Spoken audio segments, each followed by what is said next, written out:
basically is the reviewer's job in the adversary model is to find the flaws and the deficiencies, not to advocate. If the paper's perfect, then the reviewer says, damn, this is perfect.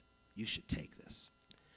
But rather, it's here are the problems. And then, well, then you say, what happens? That review goes back with the signed review to the authors via the editor. But the editor doesn't do anything yet. It goes back to that person, to the authors, and they write a rebuttal. That rebuttal and any changes they want to make go back to the editor. Then the editor makes the decision. I do not want to argue that this is going to speed things up. It won't do that.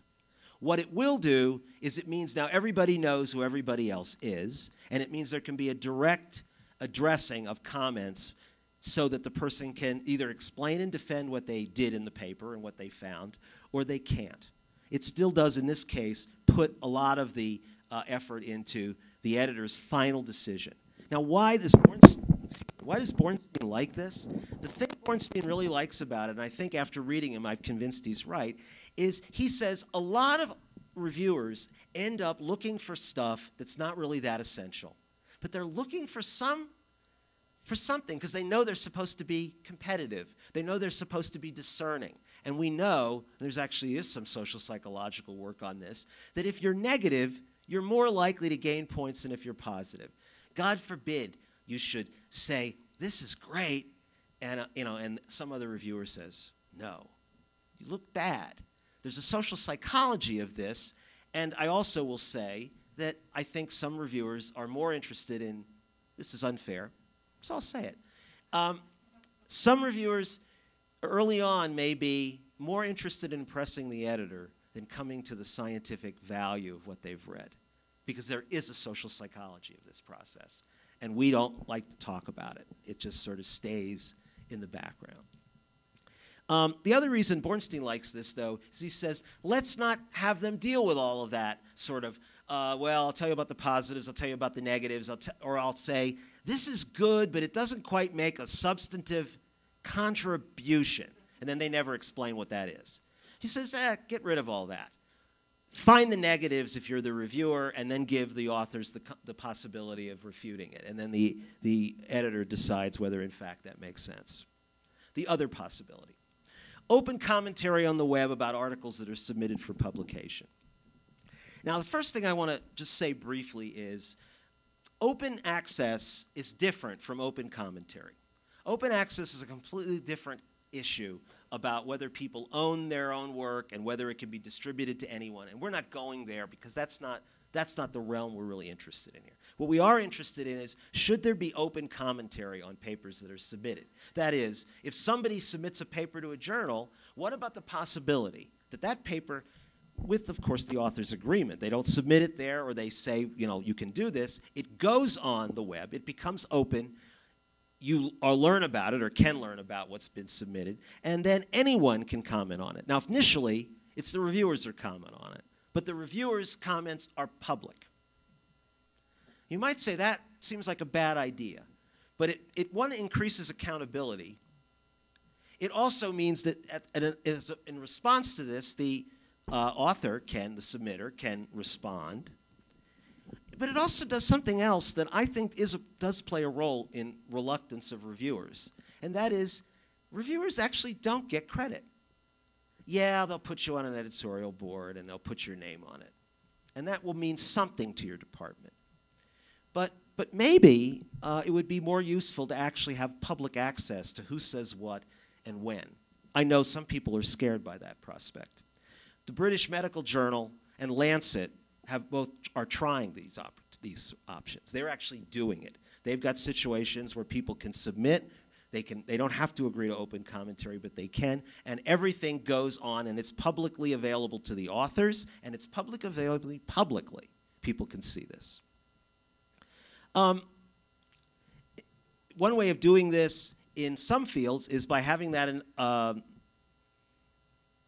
the alternative of, after that happening, then maybe you do something else where you do have some kind of anonymous review. So some fields in physics actually have this situation. It's a little weird in some ways, but they have open commentary, all of that, while the paper is being considered.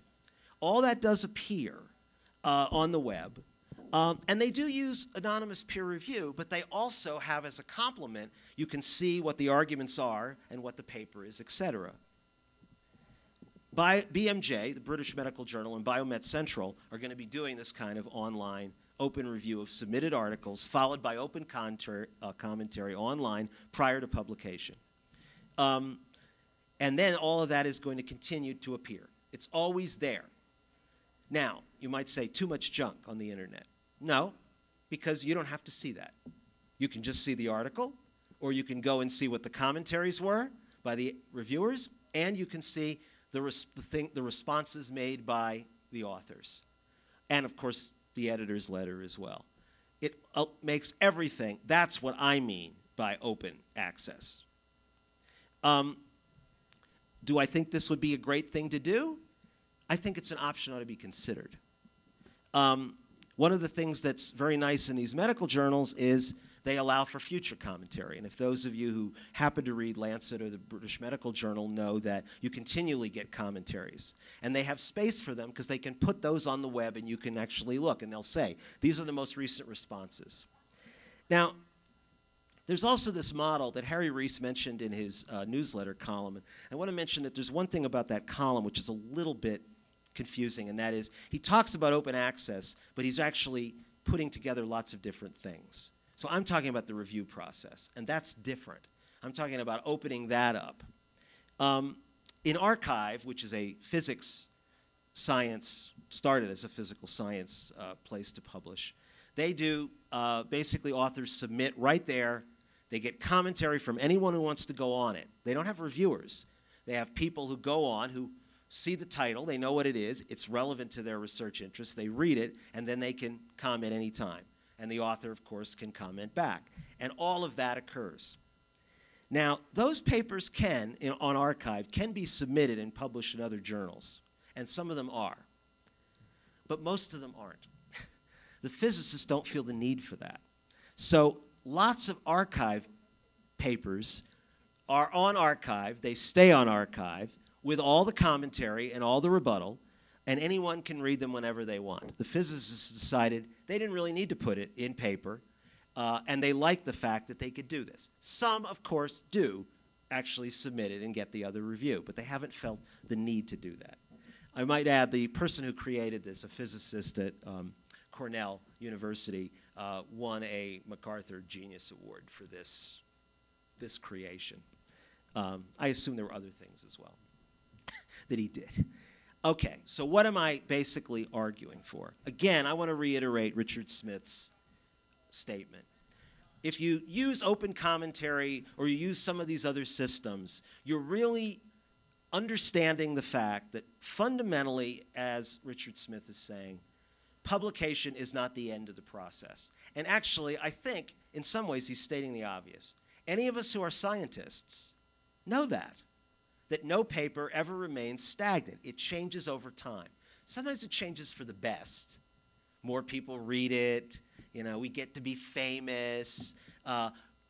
Undergraduates use it and learn it. All that stuff. And other papers die, right? And that's because of peer review. Not the peer review by the author, by the reviewers of the journal, but by the fact that people in the field decided on their own way that this isn't important, or I don't buy